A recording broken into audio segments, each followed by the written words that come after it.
A Rosa Púrpura do Cairo, um dos meus filmes favoritos de Woody Allen, na verdade, o meu filme favorito do diretor, é bastante interessante para a gente perceber uma questão bastante importante para a definição do que é o cinema.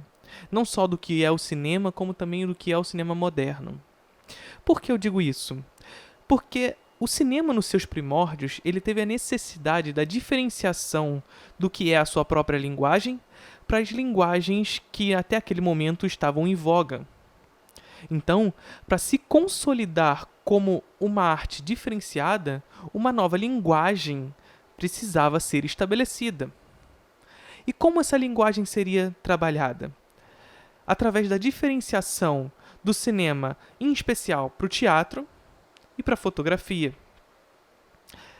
E essa diferença entre os dois se daria justamente pela fotografia através do movimento, uma vez que o cinema nada mais é do que essas fotografias colocadas em movimento, e do teatro pela percepção de uma modificação do tempo através do corte, ou seja, uma modificação geral da mise-en-scène. Contudo, uma exemplificação ainda mais simples que a gente pode ter da diferenciação do cinema para esses dois modelos artísticos é perceber que enquanto a fotografia, em especial a fotografia, a gente tem uma memória do passado, ou seja, é explícito que ao ver uma fotografia nós estamos diante de um acontecimento estático do passado, no cinema nós temos a impressão de que as coisas estão acontecendo aqui e agora para nós.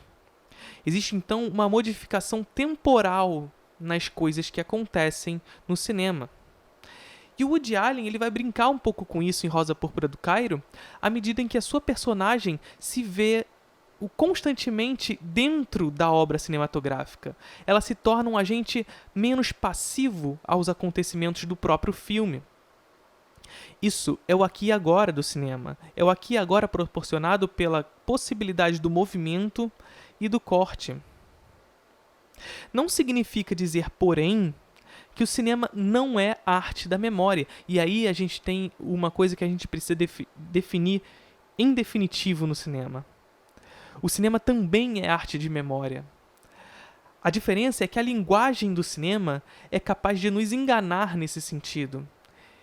E aí esse engano é justamente aquilo que vai fazer com que a gente acredite que, pelas coisas terem a projeção do aqui e agora, elas não têm um valor de memória. Contudo, dentro de uma obra cinematográfica, existe sim um autor que está expondo a sua visão de mundo, a sua memória e as suas sugestões para com o conteúdo que ele deseja apresentar. E essas sugestões serão dadas através de um sistema de objetos e um sistema de ação, ou seja, a ação do diretor, do autor para com o resultado final de sua linguagem.